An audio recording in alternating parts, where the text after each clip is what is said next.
Namaskar, this is Akhilesh Bhargav. Welcome to Tidbits on Business and Finance with me. Ever since the Modi government came to power in 2014, there has been a substantial improvement in India's ease of doing business rankings given by the World Bank, EODB as we popularly call it.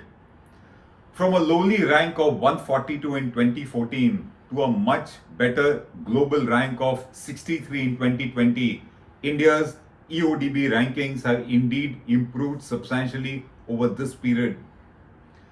But such a massive improvement in the rankings has been more on paper according to us and less in reality.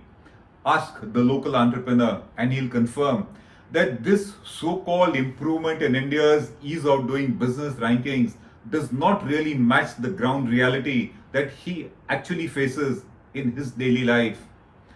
More than the ease of doing business, what they perhaps experience and face is what we call a tease of doing business, where obstructions to business are more a rule than an exception.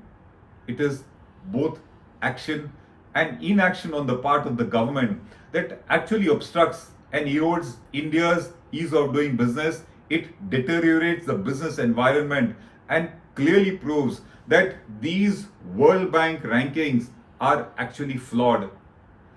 The government action that we talk about here, which erodes India's ease of doing business, is by way of unnecessary complex laws, unending compliances, unending red tapeism, a bureaucracy that seems to not end at all, widespread corruption, delays in government payments, refunds, and approvals, and sheer lack of transparency and accountability in the way the government functions. And the inaction by the government that again erodes India's ease of doing business lies in its obvious failure to deliver what it promises, either in the laws that it frames or in the policies that it formulates. The fact is that it is the government's action and inaction which spoil the entire ease of doing business in the country and make India not such a favored investment destination. With this background, let us do a realistic analysis of what constitutes ease of doing business at the ground level, away from all those unrealistic rankings which emerge from World Bank surveys. To an ordinary common entrepreneur, ease of doing business is truly all about a corruption-free nation.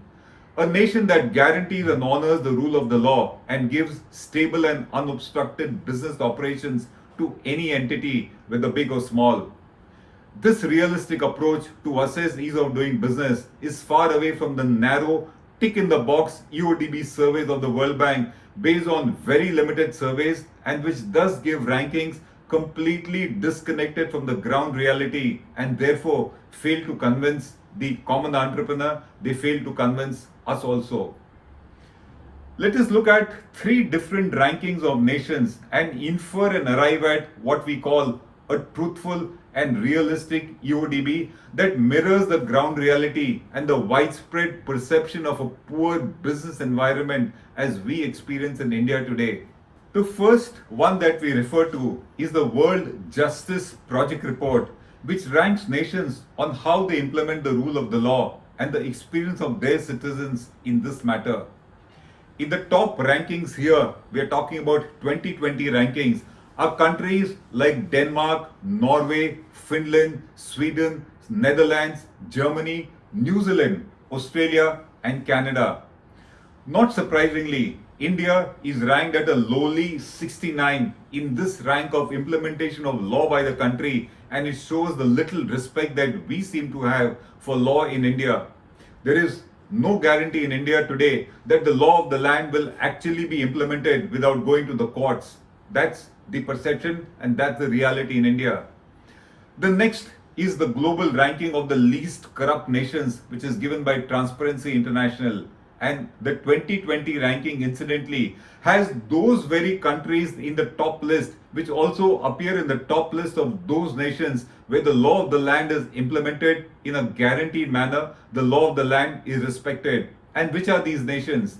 To repeat, Denmark, Norway, Finland, Sweden, Netherlands, Germany, New Zealand, Australia, and Canada. They all appear in the top list of Transparency International as countries where corruption is the least. Not surprisingly, again, India's rank here is a shameful and lowly 86. We are actually in the list of the most corrupt nations of the world and not in the list of the least corrupt nations of the world. The third ranking that we refer to is of nations whose economies are perceived to be stable and thus worthy of business.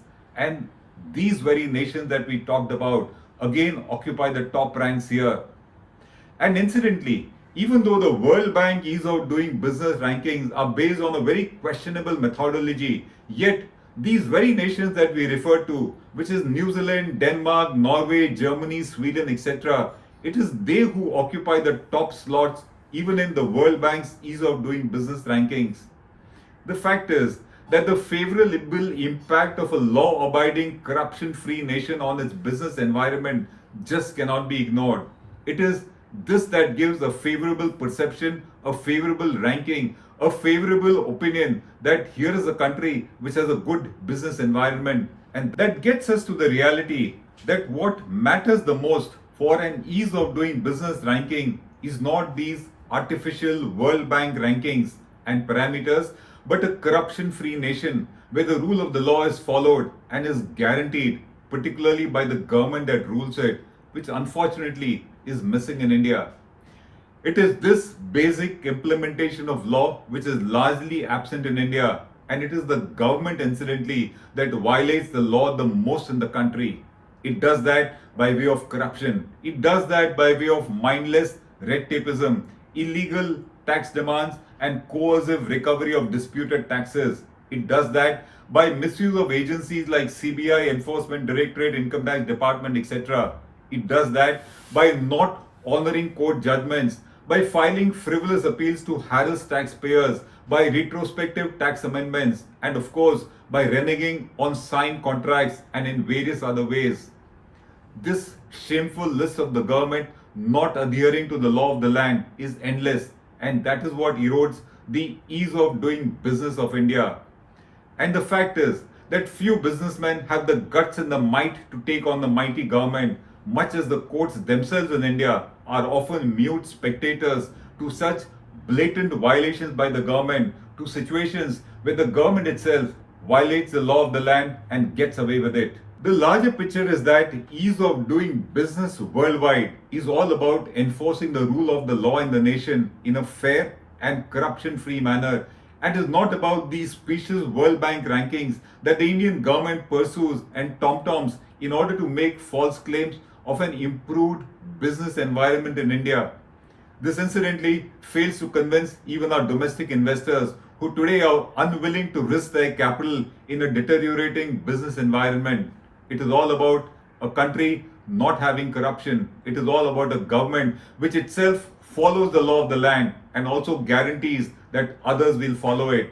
And that's what's missing in India. And that's why, according to us, we have an eroded ease of doing business in the country. This is Akhilesh Bhargav signing off till we meet again. Namaskar. Hello everyone. HW News English is 2 years old now. When we started this venture, we promised ourselves one thing, that news should remain free, because right to know is the right of every Indian. But to keep news free for everyone, we need support from some of you. And thus we have rolled out membership on our YouTube channel HW News English.